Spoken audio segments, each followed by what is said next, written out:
وَلِلَّهِ الْأَسْمَاءُ الْحُسْنَى، اور اللہ ہی کے لیے ہیں تمام اچھے نام، فَادْعُوهُ بِهَا، پس اسے اس کے ناموں کے ساتھ پکارو۔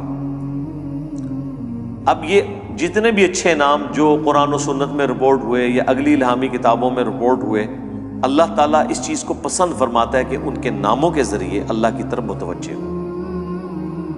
اسی لیے ہم جو دعائیں مانگتے ہیں اس میں بھی اللہ تعالیٰ کے اسماء ہوتے ہیں۔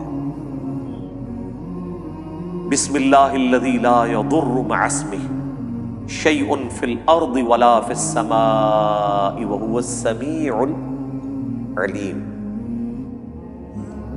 تو دیکھیں اللہ تعالیٰ کے ناموں کے ذریعے پکار رہے ہیں، یا حی یا قیوم برحمتک استغیث اصلح لی شأنی کلہ ولا تکلنی الی نفسی طرفۃ عین۔ اللہ کے ناموں کے ذریعے اس کی طرف متوجہ ہو رہے ہیں۔ ہر کام کے آغاز میں آپ کو سکھا دیا گیا بسم اللہ الرحمن الرحیم، تو اللہ کو یہ پسند ہے۔ اور یہ جو صحیح وسیلے ہیں ان میں سے ایک ہے کہ اللہ کے ناموں کے ذریعے آپ اس کی طرف متوجہ ہو۔ اسماء اعظم، سورۃ الاخلاص اسماء اعظم ہے، آیت الکرسی، سورۃ الحشر کی آخری 3 آیات، پھر احادیث میں بھی آئے ہیں، سنن ابی داؤد میں حدیث، ترمذی میں، کہ جو شخص ان کلمات کے ساتھ متوجہ ہوتا ہے، اللہم انی اسألک بانک انت اللہ لا الہ الا انت الاحد الصمد الذی لم یلد ولم یولد ولم یکن لہ کفوا احد، تو اللہ تعالیٰ اس کو واپس نہیں کرتا۔ ترمذی میں آیا لا الہ الا انت سبحانک انی کنت من الظالمین، اللہ واپس نہیں کرتا۔ بخاری مسلم میں آیا لا حول ولا قوة الا باللہ، اللہ کے جنت کے خزانوں میں سے ایک خزانہ ہے۔ تو یہ اسماء الحسنہ جو ہیں اللہ تعالیٰ کے نام، اس کے صفاتی نام، وہ نہیں ہے جو آپ کو صوفیاء بتا رہے ہوتے ہیں کہ اتنے ہزار دفعہ یہ نام تسبیح کھینچ لیں، وہ نہیں، وہ ایک دفعہ ہی بہت ہے میرے بھائی، یہ ایک ہی دوائی کام کر دیتی ہے۔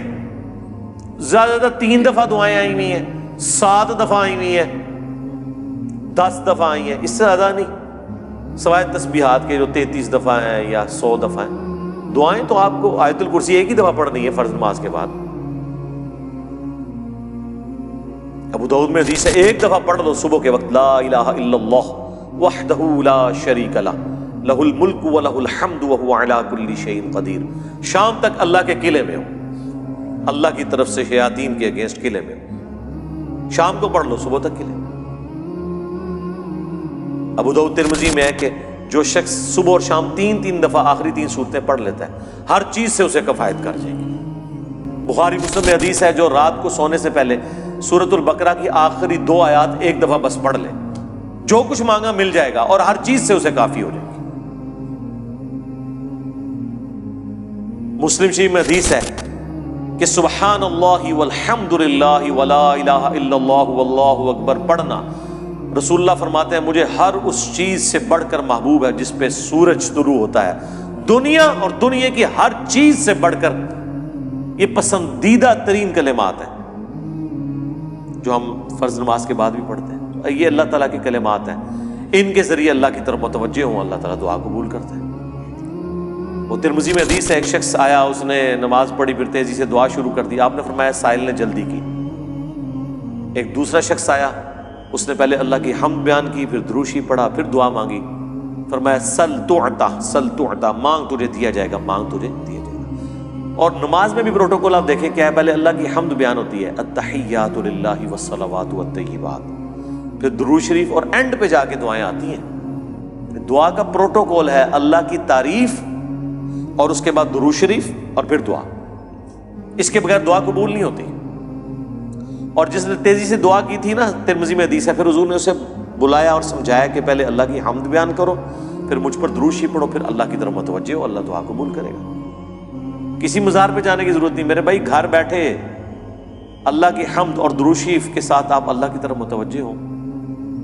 مسلم شریف میں حدیث ہے جو اذان کا جواب دے وہی کلمات ریپیٹ کرے، حی علی الصلاح حی علی الفلاح پہ لا حول ولا قوت الا باللہ کہے، اور اس کے بعد مجھ پر ایک دفعہ درود شریف پڑھے اور الوسیلہ والی دعا مانگ لے، قیامت کے دن میری شفاعت اس کے لیے حلال ہو جائے گی. اللہم اجعلنا منہم آمین.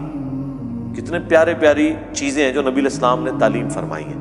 ہم نے اس لیے سنت اذکار کارڈ لکھے. میرے بھائی یہ میری سالوں کی محنت ہے جو میں نے ایفرٹ پٹ کر کے اس چیپٹر کو کلوز کر دیا. Green card, blue card, orange card. میں بالکل خبتیوں کی طرح 2008 سے لے کے سمجھ لیں 2010 تک میں نے کوئی حدیث کی کتاب کا چیپٹر نہیں چھوڑا جس میں میں اللہ کے نبی کے وظائف کو تلاش نہ کروں صلی اللہ علیہ وآلہ وسلم. پھر حدیثوں کی صحت کے پیچھے، پھر جتنے علماء نے اذکار کی کتابیں لکھی وہ، پھر اذکار کارڈ جو چھپے تھے، اس کے بعد میں نے ایک انٹلیکچوئل ترتیب کے ساتھ یہ اذکار کارڈ لکھے، آخرت کا بلو کارڈ اور گرین کارڈ. ہماری ویب سائٹ پہ رکھے ہیں، ڈاؤن لوڈ کریں تو اس کو پڑھیں. ان کے ترجمے بھی ساتھ لکھیں تاکہ آپ کو سوز و گداز فیل ہو. صرف عربی پڑھنے سے تو نہیں آپ کو پتہ چلے گا اگر آپ کو پتہ ہی نہ ہو کہ اس کا مطلب کیا ہے. حسبنا اللہ و نعم الوکیل. بخاری کی حدیث ہے، ابن عباس کہتے ہیں کہ تمہارے جد امجد ابراہیم کو جب آگ میں پھینکنے لگے تھے تو وہ پکار اٹھے تھے حسبنا اللہ و نعم الوکیل. اور تمہارے نبی پہ بھی جب مصیبت آتی تھی وہ کہتے تھے حسبنا اللہ و نعم الوکیل. اور اس کا ذکر تو قرآن میں ہے سورہ آل عمران کے اندر کہ جب اہل ایمان کو خبر پہنچی کہ کافر ان کے خلاف سازشیں کر رہے ہیں تو اہل ایمان پکار اٹھے حسبنا اللہ و نعم الوکیل. ہم نے اللہ ہی پر بھروسہ کیا، وہی بہتر کارساز ہے. اب یہ جب آپ کا کنسیپٹ ہوگا تو یہ اللہ کے صفاتی ناموں کے ساتھ آپ متوجہ ہو رہے ہیں. باقی تو اللہ کے کلمات تو ختم ہی نہیں ہونے. سورہ لقمان میں، سورہ بنی اسرائیل، سورۃ الکہف میں اللہ تعالیٰ کیا فرما رہا ہے کہ اگر زمین سارے کے سارے درخت جو ہے کلمے بن جائیں اور سمندر سیاہی بن جائیں اور 7 سمندر اور بھی ساتھ مل جائیں، اللہ کے کلمات نہیں ختم ہوں گے. سبحان اللہ و بحمدہ عدد خلقہ ورضا نفسہ وزنۃ عرشہ ومداد کلماتہ. بخاری میں حدیث ہے اللہ تعالیٰ کے 99 نام ہے، جو ان کو لے لے گا تو اس پہ جنت واجب ہو جائے گی. لینے سے مراد یہ نہیں ہے کہ وہ ان کی صرف تسبیح کھینچتا رہے گا، مراد یہ کہ وہ اللہ تعالیٰ کو سیریس لے گا. اور لوگ وہ خالی نام پڑھ رہے ہوتے ہیں، کہتے ہیں بس جنت ہوگی، نماز پڑھنے کی لوڑ ہی کوئی نہیں. بھائی اگر یہ سنن صحیح الکبریٰ میں حدیث ہے نا کہ جو آیت الکرسی فرض نماز کے فوراً بعد پڑھتا ہے مرتے ہی جنت میں داخل ہوگا. جنت اور اس کے درمیان صرف موت کا وقفہ ہے، تو اس کے لیے نماز بھی پڑھنی پڑے گی. صرف آیت الکرسی پڑھنے سے کچھ نہیں ہونا. تو یہ اللہ تعالیٰ ہمارا تمام اچھے نام اللہ کے لیے، ان کو اس کے ناموں کے ساتھ پکارو. وَذَرُوا الَّذِينَ يُلْحِدُونَ فِي أَسْمَائِهِ. اور چھوڑ دو جو کج ربی کرتے ہیں اللہ کے ناموں کے ساتھ. اب یہ مشرکین عرب جو ہیں رحمان نام سے بڑا چڑھتے تھے، تو پھر اللہ نے سورہ بنی اسرائیل میں کہا کہ اللہ کو چاہے اللہ کہہ کر پکارو چاہے رحمان کہہ کر، تمام اچھے نام اس کے ہیں. اسی لیے دیکھیں اللہ نے رحمان، اللہ کو اپنا ذاتی نام تو اللہ کا ایک ہی ہے اللہ، یہ بھی 2 الفاظ کا مجموعہ ہے. الہ، دی الہ. مدینہ کوئی بھی شہر، المدینہ مدینہ المنورہ. الہ معبود، جھوٹا ہے سچا کوئی بھی. الہ ایک ہی معبود ہے سچا. یہ الہ، الہ تن الہ، یہ بن گیا اللہ. یہ اللہ کا ذاتی نام ہے. اگر اس کے لیول پہ اس کے بعد دوسرے نمبر پہ جو نام اللہ کو پسند ہے نا وہ ایک ہی ہے، الرحمن. باقی سارے نام جو ہے نا وہ اس سے نیچے ہیں. اسی لیے مسلم شریف میں حدیث ہے اللہ کو 2 نام بڑے پسند ہیں، عبداللہ اور عبد الرحمن. یہ بڑا سینسٹیو مسئلہ تھا مشرکین عرب کے لیے رحمان. قرآن میں آپ کو بار بار یہ چیز ایمفسائز ہوگی. اللہ تعالیٰ بعض اوقات صرف رحمان کو لے کے چل رہے نام کو. قل ان کان للرحمن ولد فانا اول العابدین. اے نبی تم فرماؤ اگر رحمان کا کوئی بیٹا ہوتا تو میں اسے پوج رہا ہوتا. اس طرح اللہ تعالیٰ اپنا کسی اور نام کو ذکر نہیں کرتا. یا اللہ کا نام آتا ہے قل هو اللہ احد. اے نبی تم عرض کرو اللہ کے حضور اور ان کو فرما دو کہ بے شک اللہ ایک ہے. تو اللہ اور الرحمن یہ 2 اللہ کے فیورٹ نام. اسی لیے اللہ نے دیکھیں بسم اللہ میں رکھ دیا اسے. بسم اللہ الرحمن الرحیم. سورہ فاتحہ الحمدللہ رب العالمین الرحمن الرحیم، یہ ایک یونیک نام ہے. تو جو کجربی اختیار کرتے ہیں ان کو ان کے حال پہ چھوڑ دو. سَيُجْزَوْنَ مَا كَانُوا يَعْمَلُونَ، ان قریب ان کے برے اعمال کی سزا ان کو دے دی جائے گی. وَمِمَّنْ خَلَقْنَا أُمَّةٌ يَهْدُونَ بِالْحَقِّ وَبِهِ يَعْدِلُونَ، اور انہی میں سے جو ایسے ہیں جو ہم نے پیدا کی ہے ایسی امت جو راہ دکھاتی ہے حق کے ساتھ اور حق کے ساتھ عدل و انصاف پر قائم ہے. یعنی کون؟ اہل حق، اہل ایمان، مسلمان. جہاں کوئی اللہ کے ساتھ شرک کر رہے ہیں نا، تو اللہ نے اپنے وہ بندے بھی پیدا کیے ہیں کہ جو توحید بھی اسی طرح بیان کر رہے ہیں. بلکہ میرا تو یار یہ دعویٰ ہے، شرک اتنے شد و مت کے ساتھ لوگوں نے نہیں کیا جتنا لوگوں نے توحید شد و مت سے بیان کی ہے.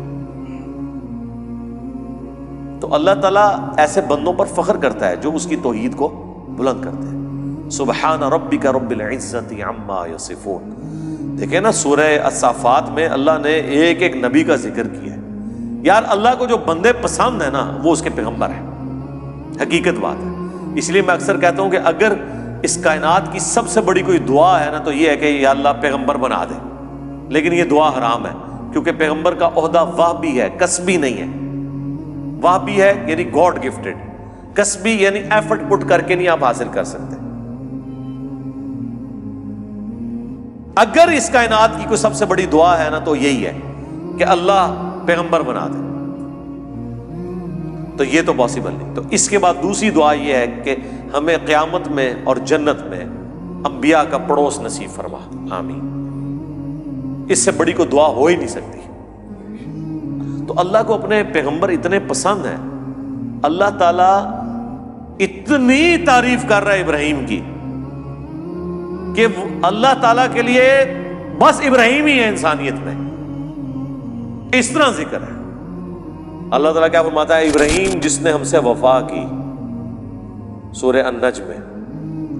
سورۃ البقرہ میں اللہ تعالیٰ فرماتا ہے جب جب آزمایا ابراہیم کو اس کے رب نے تب تب وہ کامیاب ہوا. پھر سورہ الصافات میں تو بڑی قربانی کا ذکر ہے کہ بیٹے کی قربانی مانگ لی. پھر اللہ نے کہا کہ سلام علی ابراہیم، سلامتی ہو ابراہیم کے اوپر. یوں ہی ہم جزا دیا کرتے ہیں اپنے نیکوکار بندوں کو. ہم نے اس کی قربانی کو انسانیت میں ہمیشہ کے لیے زندہ کر دیا.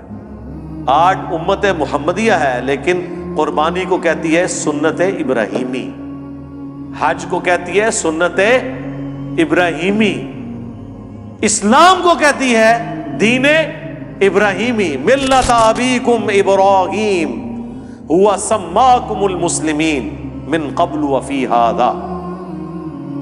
یار چھوڑ دے سب سے بڑی بات رسول اللہ. قل اننی ہدانی ربی الی صراط مستقیم. اے نبی تم فرماؤ مجھے تو میرے رب نے سیدھا راستہ دکھا دیا. دینا قیما ملت ابراہیم حنیفا، دین جو کہ قائم ہے ابراہیم کی ملت پہ جو سب سے ٹوٹ کر ایک اللہ کے ہو گئے تھے. وما کان من المشرکین، وہ مشرک نہیں تھے. پھر سورہ نحل میں اللہ نے فرمایا ابراہیم اکیلے پوری امت تھے، اکیلا پوری امت. یعنی کوانٹٹی کوئی اللہ کے نزدیک اہم نہیں، کوالٹی. بندہ کہتا ہے کہ پتہ نہیں ابراہیم نے کتنے 90 لاکھ مکلمہ پڑھایا ہوئے گا. آیا نا داڑ تلے دسو 90 بھی بندے نہ پورے کر سکتے. قرآن میں آیا ایک لوط ایمان لایا ابراہیم پہ، یا چند ان کے گھر والے جو بیوی بچے تھے، دیٹس آل. 10 کی گنتی بھی پوری نہیں ہوتی. اس لیے اللہ نے کہا ابراہیم پوری امت ہے. اللہ کے نزدیک ابراہیم علیہ السلام کی کتنی اہمیت ہے. تو سورہ الصافات میں اللہ نے ابراہیم کی قربانیوں کا ذکر کیا، نوح علیہ السلام کی کہا سلام علی نوح فی العالمین. ٹھیک ہے. موسیٰ اور ہارون کا ذکر کیا، سلام علی موسیٰ و ہارون. اور پھر اللہ تعالیٰ نے اینڈ پہ جا کے کنکلوڈ کیا سورہ الصافات میں تمام انبیاء پہ الگ الگ ذکر کر کے ان پہ سلامتیاں بھیج کے اینڈ میں اللہ نے کہا سبحان ربک رب العزت عما یصفون. تیرا رب پاک ہے ہر اس شرک کی برائی سے جو لوگ اس کی طرف منسوب کرتے ہیں. کسی کو یہ ٹینشن نہ ہو جائے کہ اگر اللہ کے ساتھ کوئی شرک کرتا ہے یا اللہ کے لیے برے نام رکھتا ہے یا مخلوقات میں سے کسی کو اللہ کے برابر ٹھہراتا ہے تو اللہ کو کوئی ٹینشن ہو گئی ہے. نو، سبحان ربک رب العزہ، بے شک تیرا رب جو عزت والا ہے، پاک ہے، بلند ہے اس شرک سے جو لوگ اس کی طرف منسوب کرتے ہیں.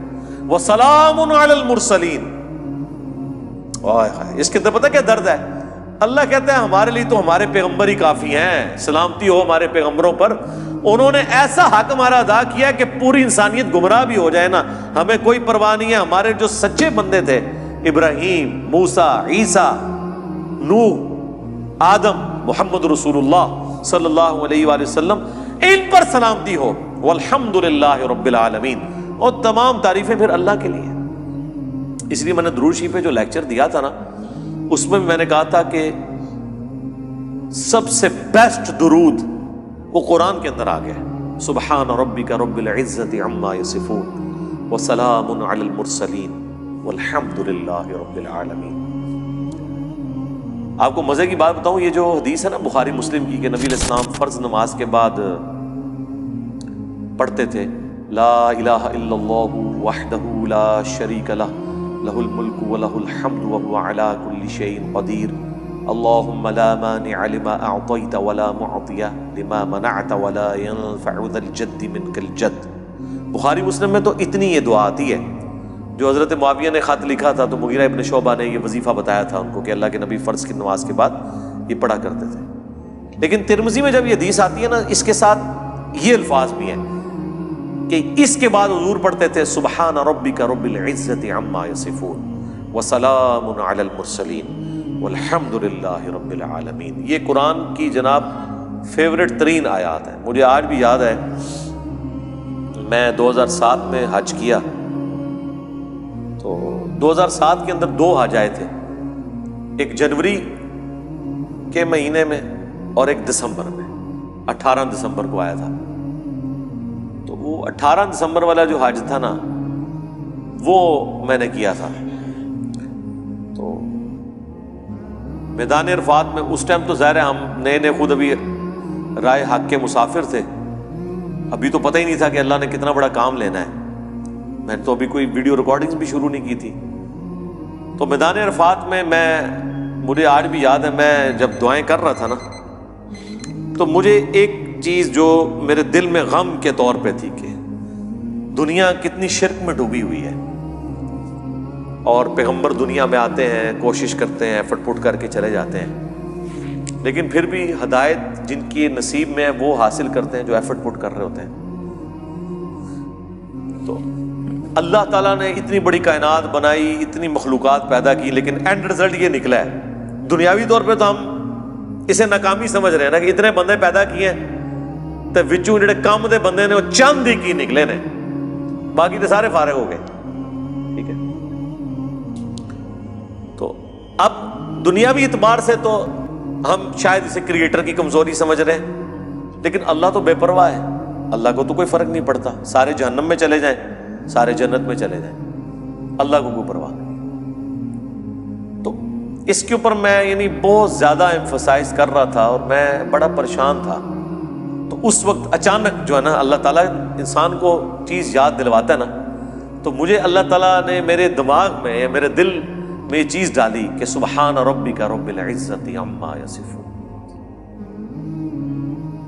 تمہارا رب پاک ہے جو عزت والا ہے ہر اس شخص کی برائی سے جو اس کے ساتھ شرک کو منسوب کرتا ہے. وسلام علی المرسلین، رسول ہی کافی ہیں. ویسے تو اللہ رسولوں کی عبادت کا بھی محتاج نہیں ہے، لیکن اگر اللہ تعالیٰ نے مخلوقات میں پیدا کیا ہے تو وہ رسولوں نے ایسا بیسٹ پرفارم کیا ہے کہ اللہ کہتا ہے ہمارے رسول ہمیں کافی ہیں. والحمد للہ رب العالمین، تعریفیں تو ساری اللہ کے لیے. تو میں نے پھر اس وظیفے کو ہمیشہ حرز جان بنا کے رکھا ہے. میں ہمیشہ کوشش کرتا ہوں کہ میں اپنی ہر نماز کی پہلی رکعت میں یہ سورہ فاتحہ کے بعد پڑھوں سبحان ربک رب العزت عما یصفون وسلام علی المرسلین والحمد للہ رب العالمین. میں نہیں سمجھتا کہ اس سے بیسٹ الفاظ میں آپ اپنے رب کی طرف رجوع لا سکتے ہیں. ساری گمراہیاں، سارے شرک اللہ کو کوئی نقصان نہیں پہنچا سکتے. سبحان ربک رب العزت عما یصفون. اور اللہ کے بعد اگر کوئی حقدار ہے نا کہ اس کا شکر ادا کیا جائے تو وہ اللہ کے پیغمبر ہیں، جنہوں نے کمٹمنٹ کے ساتھ اللہ کی مخلوق تک اپنا پیغام پہنچایا، اور وہ اللہ نے اس میں ایڈ کر دیا، وَسَلَامٌ عَلَى الْمُرْسَلِينَ، سلام ہو رسولوں کے اوپر، وَالْحَمْدُ لِلَّهِ رَبِّ الْعَالَمِينَ، اور تمام تعریفیں اس رب کے لیے جو سارے جہانوں کا پالنے والا ہے۔ تو میرے بھائی، قرآن جس کو بابا مانتا ہے نا وہ پیغمبر ہوتے ہیں، باقی آپ کے بنائے ہوئے باپے ہیں، باقی سارے فالوورز ہوتے ہیں۔ قرآن کی ڈاکٹرن میں امام وقت کا پیغمبر، قرآن کی ڈاکٹرن میں اللہ کا نمائندہ وقت کا پیغمبر۔ اس لیے سورہ زمر میں آتا ہے جب جہنمی جہنم میں پھینکے جائیں گے نا تو فرشتے پوچھیں گے تمہارے پاس کوئی پیغمبر نہیں آیا تھا؟ وہ کہتے ہیں آیا تو تھا لیکن ہم نے جھٹلایا۔ حالانکہ پیغمبر تو صرف ان کے پاس آیا ہوتا ہے جن کے سامنے ہوتا ہے۔ جب ہم سے پوچھا جا رہا ہوگا کہ آپ کے پاس کوئی پیغمبر آیا تھا، ہم کہیں گے کہ آیا تھا تو ہماری موجودگی میں تو نہیں آیا۔ اللہ جس کو امام ڈکلیئر کیے ہوئے وہ وقت کا پیغمبر ہوتا ہے، چاہے آپ نے اسے دیکھا ہے یا نہیں دیکھا، آپ اس کی زندگی میں ہیں یا نہیں ہیں۔ آپ کے لیے جس کو اللہ نے پیغمبر بنایا ہے نا، اللہ نے آپ کو اس کے ریفرنس سے، اور یہی قرآن میں ہے کہ ہر شخص کو اس کے امام کے ساتھ اٹھایا جائے گا۔